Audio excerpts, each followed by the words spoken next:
Morphine mechanism of action. पहला mechanism of action का point है, क्या कह रहा है कि ये reduce their action through opioid receptors. जितने भी ओपॉइड रिसेप्टर्स हैं वो अपना एक्शन इन्हीं ओपॉइड रिसेप्टर्स के थ्रू देते हैं। ये ओपॉइड रिसेप्टर क्या क्या हो सकते हैं? ये म्यू हो सकता है, ये कापा हो सकता है, या ये डेल्टा हो सकते हैं। ये इन तीनों ही रिसेप्टर्स पे क्या करते हैं? काम करके अपना एक्शन शो करेंगे। मेजरली ये काम करते हैं किस पे? म्यू रिसेप्टर्स पे। ये पहला पॉइंट हो गया आपका। पॉइंट देख लेते हैं, all acquired receptors R G protein coupled receptors. ये पॉइंट इंपॉर्टेंट है। जितने भी आपके ओपॉइड रिसेप्टर्स हैं वो बेसिकली डिपेंड करते हैं जी प्रोटीन कपल्ड रिसेप्टर के फैमिली को। अगला पॉइंट है जो they also open potassium channel hyperpolarization. ये याद रखिएगा कि they also open potassium channel, और पोटेशियम चैनल ओपन होगा तो क्या होगा? पोटेशियम चैनल के ओपन होने की वजह से सेल के अंदर के जो पोटेशियम चार्ज है, जिनके पास पॉजिटिव चार्ज है, वो क्या होंगे? बाहर निकल जाएंगे। अंदर का पॉजिटिव चार्ज क्या हो रहा है? बाहर जा रहा है। यानी कि अंदर की निगेटिविटी क्या हो रही है? बढ़ती जा रही है, और पॉजिटिविटी क्या हो रही है? घटती जा रही है। और यही आगे जाकर क्या करेगा? लीड करेगा। तो उसको क्या हम बोलते हैं? Hyperpolarization. ये आपके डीपोलराइजेशन को क्या करेगा? डिले करेगा। और तब तक, जब तक कि यह क्या होगा? डिप्रेस नहीं होगा, तब तक, जब तक कि आपको पेन का परसेप्शन नहीं होगा। अगला पॉइंट जो है, they also inhibit the opening of calcium channel. ये याद रखिएगा कि they also inhibit the opening of calcium channel, कि जब कैल्शियम जब ओपन हो रहा था तो क्या कर रहा है? न्यूरो आपके रिलीज होते हैं। कैल्ट्री होने से क्या हो रहा था? स्टार्ट हो रहा था, और उसके कारण से क्या हो रहा था? न्यूरो वो क्या वेसिकल से क्या होते हैं? रिलीज हो रहे थे। कैल्शियम की एंट्री के कारण से रिलीज हो रहे थे। तो अगर आप रिलीज नहीं होने देना चाहते हैं तो कैल्शियम की एंट्री को क्या होगा? आपको इनहिबिट करना पड़ेगा या लिमिट करना पड़ेगा। तो इसीलिए यहाँ पे लिख रहा है क्या? Inhibit the opening of calcium channel, जिसकी वजह से क्या होता है? पॉजिटिव चार्ज वाले जो आयन हैं, जो क्या करेंगे? वो कम पहुँचेंगे। और इन दोनों के कारण से क्या होगा? आपके ओपनिंग कंपटीशन जो है और इनहिबिटिंग द कैल्शियम चैनल जो है, इन दोनों के कारण क्या होगा? आपका एक्शन जो है वो जनरेट नहीं होगा। और जनरेट नहीं होने की वजह से क्या है? न्यूरो जो हो क्या होंगे? वो रिलीज नहीं होंगे। यानी कि यूँ कह लीजिए कि इन दोनों को अफेक्ट करने के लिए अल्टीमेटली हमारे न्यूरो क्या होंगे? रिलीज नहीं हो पाएंगे, कम हो पाएंगे। Decrease intracellular calcium. आपने देखा कि इससे क्या होगा? क्या decrease the release of neuro calcium के एंट्री होने की वजह से क्या? न्यूरो रिलीज होने के बाद वो अपने साइड पर बाइंड हो रहा था। बाइंड होने के बाद उसकी एक्साइटेटरी एक्टिविटी देखने को मिल रही थी, और उसकी वजह से पेन मिल रहा था। तो अगर ये बाइंड नहीं होने दे, न्यूरो को ही क्या करें? कम रिलीज करें या रिलीज को कंट्रोल करें, तो आगे जाकर क्या होगा? बाइंड होने की संभावना भी कम होगी, जिसके कारण क्या होगा? पेन का परसेप्शन वो भी क्या होगा? कम होगा। अगला जो हमारा पॉइंट है वो क्या है? Decrease transmission of pain impulse. जो पेन इम्पल्स हैं या न्यूरो हैं जो पेन को कैरी करते हैं, उनके इम्पल्स को कम करता है। जैसे कि गाबा, नॉन एपिनेफ्रीन, 5-HT और सबस्टेंस पी एक ऐसा सबस्टेंस है जो कि पेन के परसेप्शन को के लिए क्या होता है? रिस्पॉन्सिबल होते हैं। इस एनिमेशन के थ्रू कैसे कोई एनाल्जेसिक अपना एक्टिविटी शो करता है, कैसे ओपॉइड रिसेप्टर पे बाइंड करके वो अपने किन किन स्टेप्स को अफेक्ट करके अपना एनाल्जेसिक इफेक्ट शो करता है। तो देखते हैं। ये जो है क्या है? हमारा प्री साइनेप्टिक नर्व्स है, और इस प्री साइनेप्टिक नर्व्स के बाद आप जो देख रहे हैं नीचे, वो क्या है? हमारा पोस्ट साइनेप्टिक नर्व्स या पोस्ट साइनेप्टिक न्यूरॉन्स भी कहते हैं। सबसे पहले इन दोनों के इंपॉर्टेंस के बारे में हम देख लेते हैं, जो मैकेनिज्म को समझने के लिए हमारे लिए इंपॉर्टेंट होगा। तो प्री साइनेप्टिक नर्व्स इसलिए बहुत इंपॉर्टेंट है कि जितने भी न्यूरो हैं, उनका न्यूरो कहलाने के लिए या न्यूरो की एक्टिविटी देने के लिए सबसे इंपॉर्टेंट क्राइटेरिया ये है कि ये प्री साइनेप्टिक्स वेजिकल से रिलीज़ हो एंड टर्मिनल से रिलीज़ होंगे। उसके बाद ये साइनेप्स को क्रॉस करते हुए पोस्ट साइनेप्टिक मेम्ब्रेन में प्रेजेंट में अपने रिसेप्टर के साथ क्या करेंगे? बाइंड होंगे। जब ये सिग्नल मॉलिक्यूल्स, जब ये आपके न्यूरो आपके पोस्ट साइनेप्टिक के प्रेजेंट के रिसेप्टर के साथ बाइंड होंगे, तो उनका क्या है? कॉम्प्लेक्स होगा। कॉम्प्लेक्स फॉर्मेशन जब होगा, पूरा होगा, तो ये वो एक्टिविटी देंगे जिसको पूरा करने के लिए हमने इन ड्रग्स को लिया हुआ है। ड्रग्स कहने का मतलब यह है कि ओपॉइड एनाल्जेसिक्स।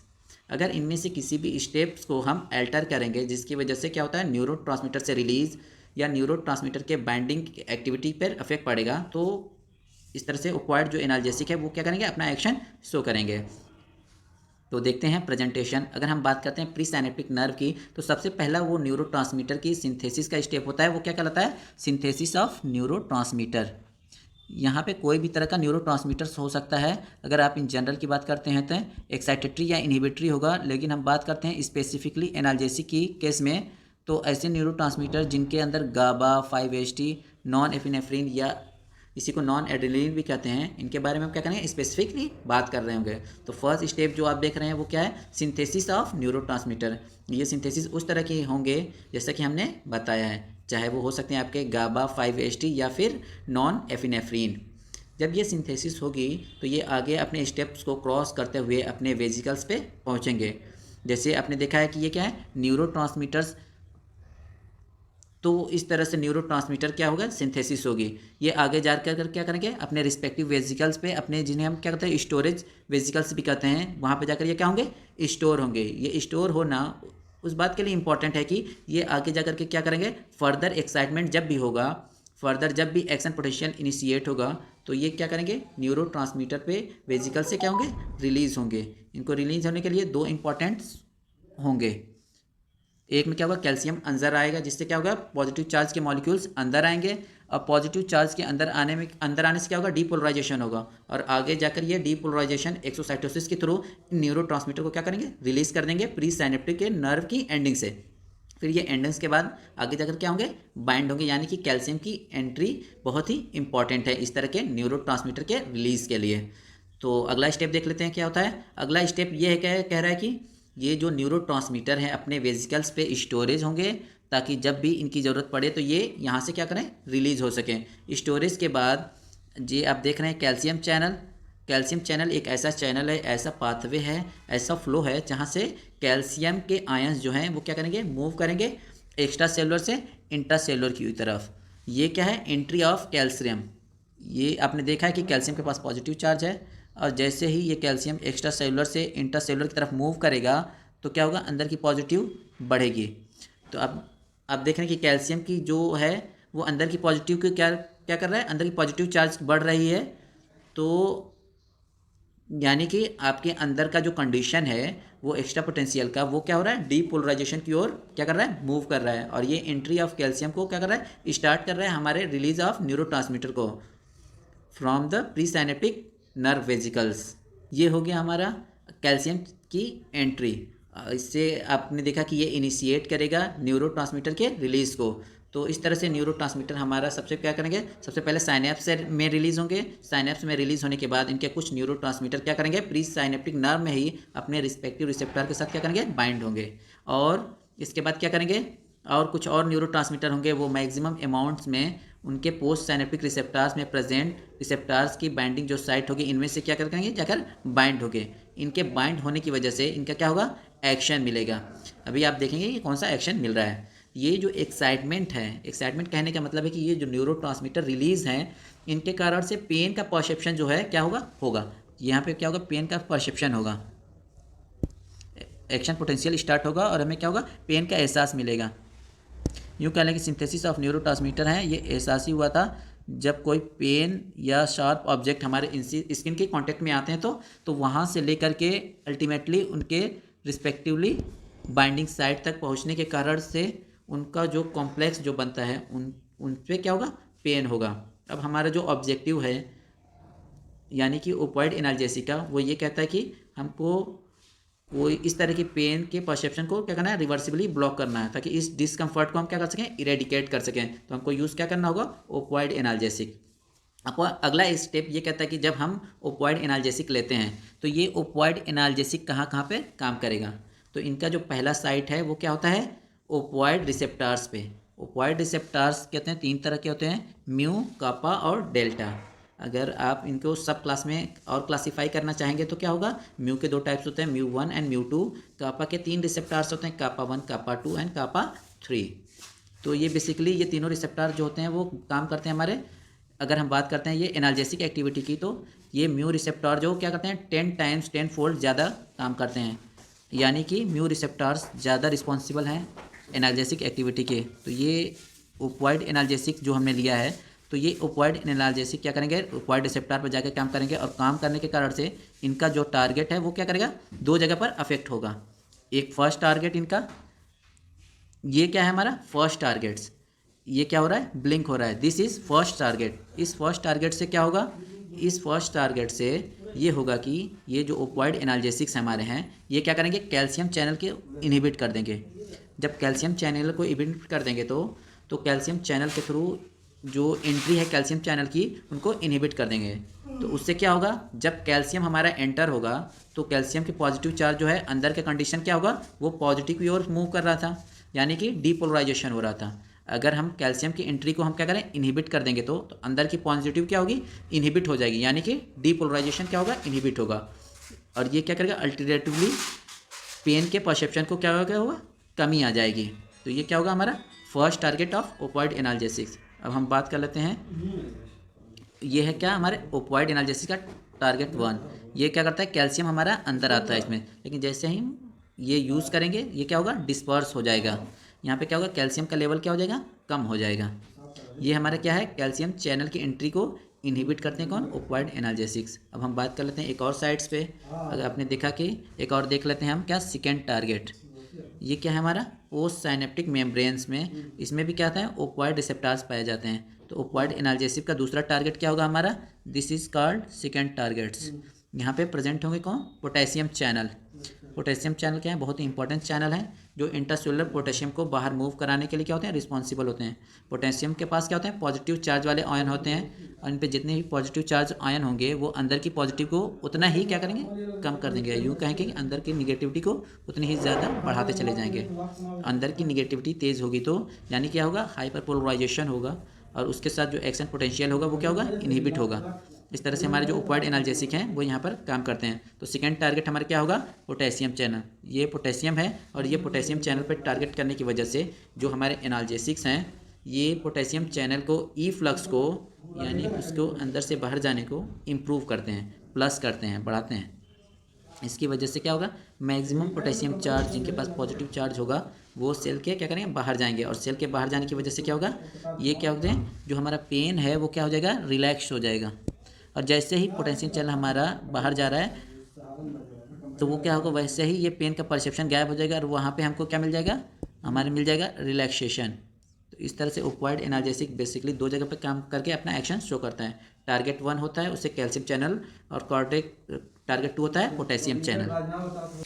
सबसे पहला जो एक्शन है वो एनाल्जेसिया है, वो बेसिकली हम पढ़ रहे हैं क्या, एनाल्जेसिक्स। तो जो ओपियोइड्स हैं, जो ओपियोइड्स ड्रग हैं, इनका काम है क्या, सेंट्रल नर्वस सिस्टम पे एनाल्जेसिया कॉज करना, यानी कि रिवर्सिबल लॉस ऑफ पेन का, यानी पेन कॉज करना।